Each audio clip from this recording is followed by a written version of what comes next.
So he really came back from World War II with a reinforced conscience about where the world was, let alone the United States.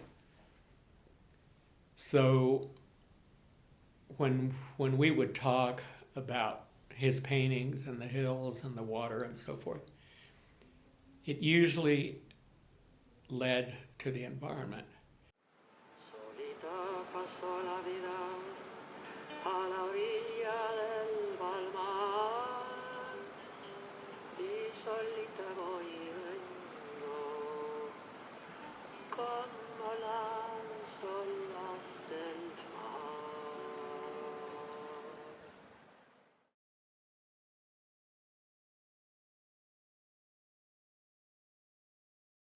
But Pop made sure that he communicated to me that his work on the SCS board locally, all his concerns really were about the ranch and trying to add to it to protect it, which is kind of a subtle distinction. He wasn't adding onto his land to be the big shot. He was adding land to protect it, to keep it from being bulldozed or developed or abused or otherwise put in, in a bad state. So he used to kid people. He'd say, "All I want is the land next to mine." And I don't think that was original with him, but he got a kick out of saying it. And I remember distinctly being on a horse riding up in the hills with him the first few times. I think I was about 5 years old. And we had these big ranch horses with butts about that wide.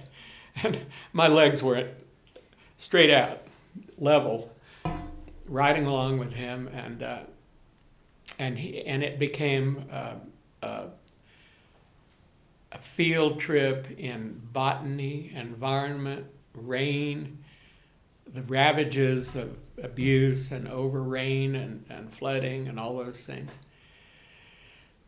It was really interesting. But he would pop up and he'd say, "Oh, hey, see that pretty little bush over there with the green and the little bit of yellow flower? Yeah, that's very pretty. What is that?" Well, and he would rattle off.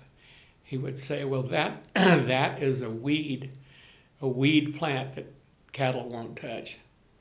And the scientific name is Guturissima soratheri or something like that. And that's the ranchers call it broomweed or snakeweed. And it's very pretty. A cow won't touch it."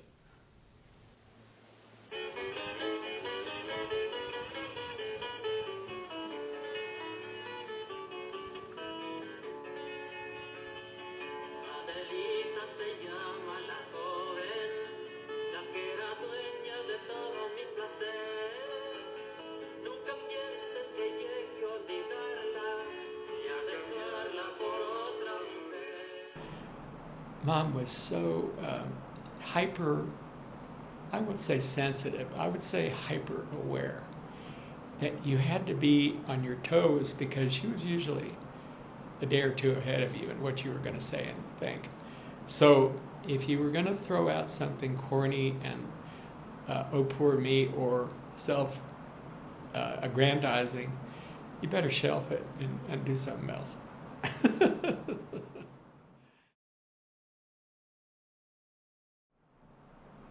I think I have made peace with my parents and their work and the wonderful things that they did while they were on this ranch. At a certain point, I think they were a little bit intimidating, a little bit unattainable. It seemed a difficult task to do something and not have a weak echo of an Henriette Wyeth or a weak echo of a Peter Hurd. But I think my own experiences and my own stubborn view of things is producing work that is distinct from theirs, but a lot of it is based on, as has been pointed out, on the environment that we have worked to preserve here, be it the river and the trees or the irrigated pastures or the hills that have not been ruined by overgrazing or by development. And I think that the sympathy, the buying sympathy of the public for what I'm trying to do is significant enough that I feel as though it's been a worthy effort, and the one that has potential for more success. I can't compare myself to my parents in any way. They're far more well-known and famous than probably I will ever be, but that hasn't been an issue for me.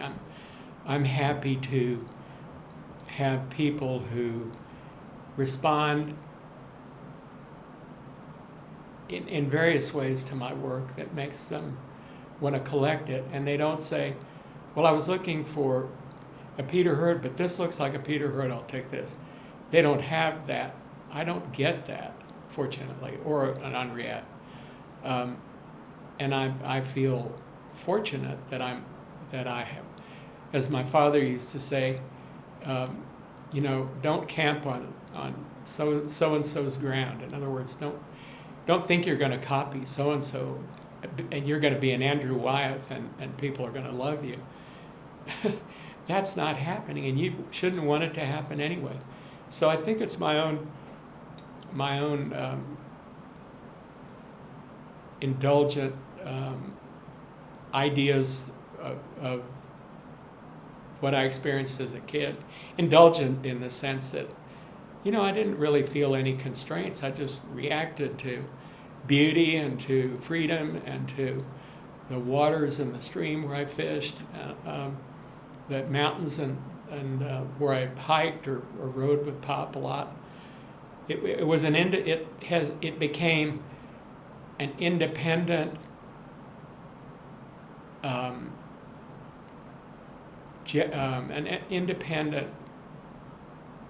kind of fountainhead that grew and grew and grew and finds its way into painting periodically, which I'm very grateful to. Ay, ¿por qué? María Cristina me quiere gobernar.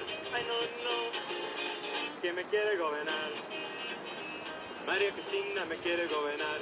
Y yo le sigo la corriente, porque no quiero que diga la gente que María Cristina me quiere gobernar.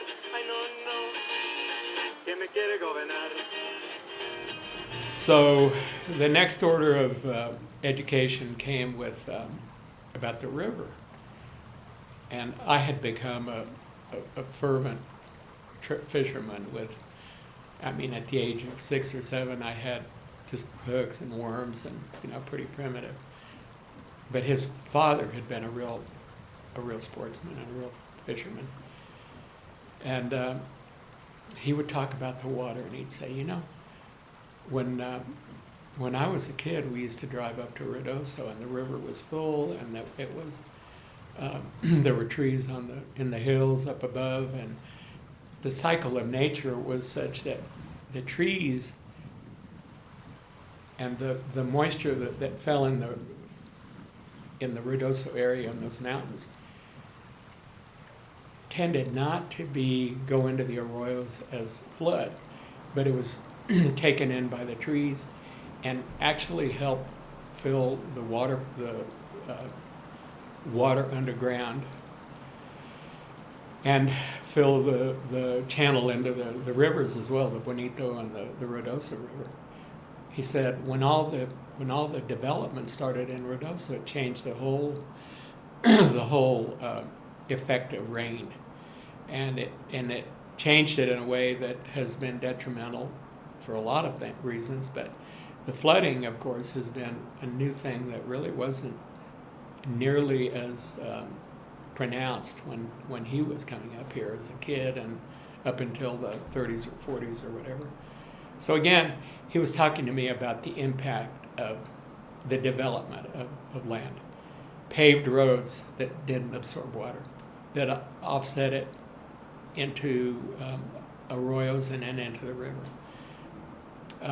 The fact that the natural attrition of trees to lightning and fires had been stopped by the development, because if you had a house right next to a big tree, a big pine tree with a girth like that, you know, you were kind of, you didn't really want to knock it down. You know, it was a liability in terms of building, but the truth was that the cycle of water going into the subterranean pools and into the river was totally changed by a lot of development in Ruidoso.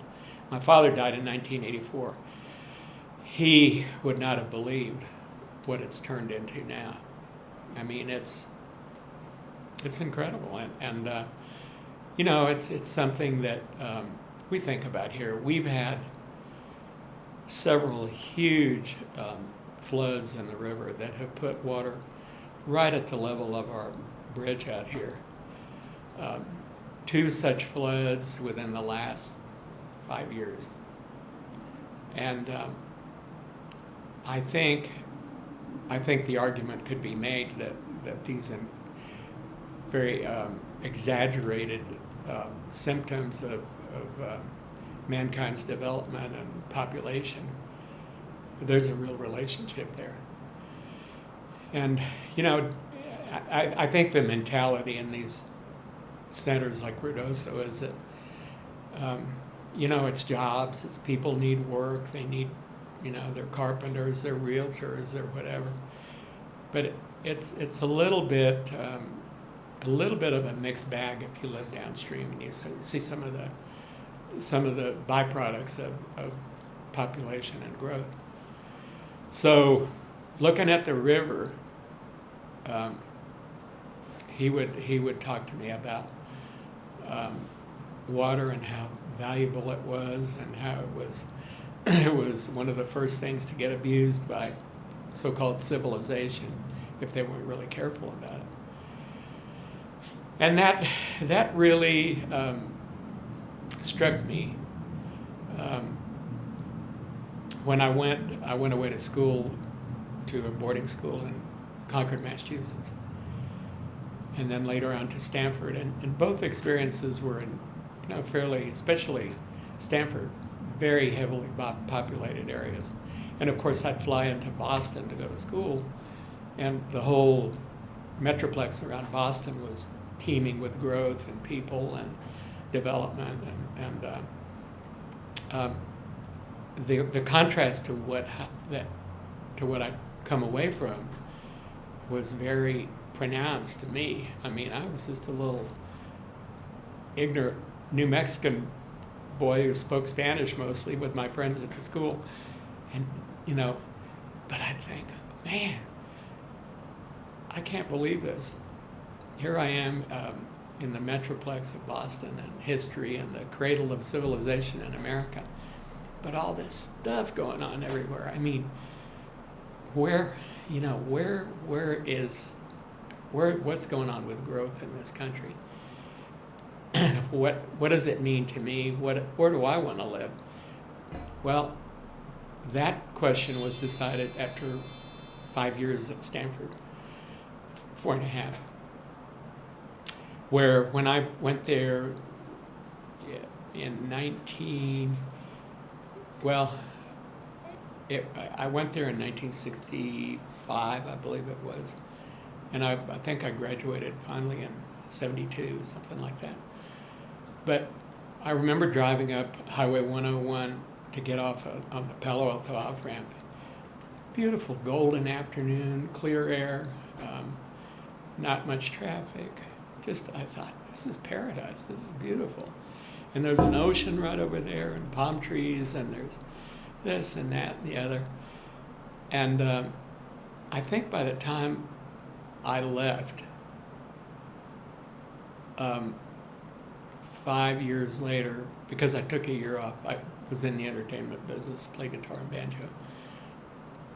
By the time I left, there had been a pronounced decline in the atmosphere and environment of the Bay Area where I was going to school.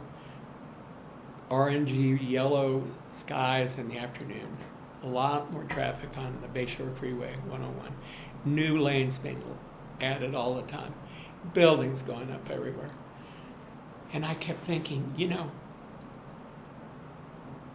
how do you treat paradise? You want to enjoy it, and you can't say to your friends, well, hey, don't be ruining my paradise. You can't say, don't move in next door to me. I mean, it's a real debate about how to handle the world, and how to handle the ultimate destruction of civilization due to its own excesses of success. I mean, it's very ironic. But I'll tell you, when I came back here in 1970, 71, I crashed around and tried a couple of different things. Really wasn't. I got into the real estate business briefly with a guy out of Roswell Ranch Real Estate.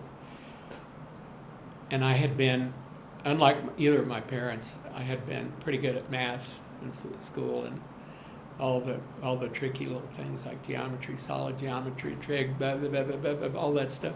I thought it was interesting. And I kept thinking, it's funny to have this kind of a right-left brain. Part of it is the engineering part of our family. And I had an uncle and a great uncle who were both significant engineers for Ford and GM. And they were mathematicians, and they designed stuff that was incredible. And then I had the real wild side, Andrew, Jamie, Mom, who were painters. She was fiercely loyal to all family members, no matter what they said or how silly they were or we were. But she always gave us the benefit of the doubt. She always said, you can do better. Come on, don't do that. Michael, straighten up. Stop feeling sorry for yourself. Oh, okay. She was not going to give you a pass if you were being an idiot, or if you were being silly, or if you were being rash or emotional or whatever. She would give you a look, and she had a one-word response if I got out of line, or if anybody did. And it's a French word. One syllable. La. And that means there in French. And that would be, there, settle down. And she would look at me with very obvious, pity, mock pity, and say, la. In other words, just settle down. You're not, you're just being over dramatic. Don't worry about it. La. So I had the la look a lot.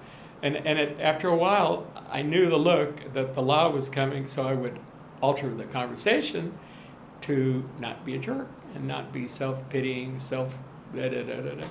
She was great. La ropa, ay la ropa, te tiro en el agua, y no, María Cristina, que no, que no, que no, que no. Ay, ¿por qué? María Cristina me quiere gobernar. Ay, no, que me quiere gobernar, que me quiere, que me quiere, que me quiere, que me quiere gobernar.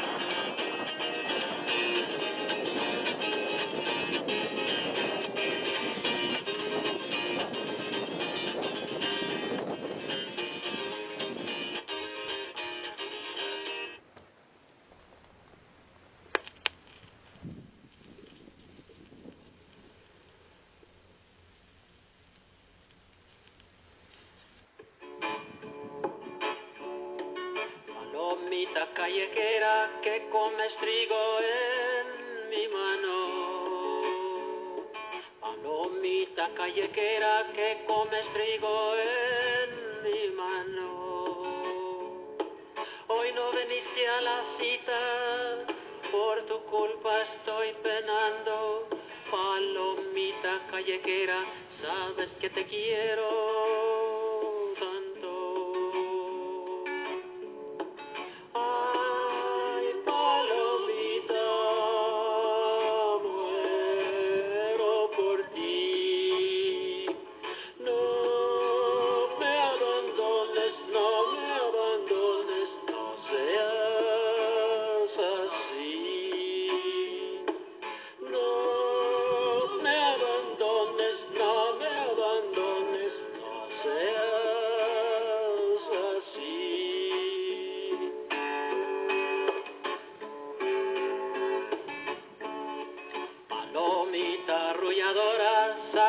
que te quiero tanto. Palomita arrulladora, sabes que te quiero tanto. ¿Para qué me haces sufrir y me dejas esperando? Palomita arrulladora, sabes que te quiero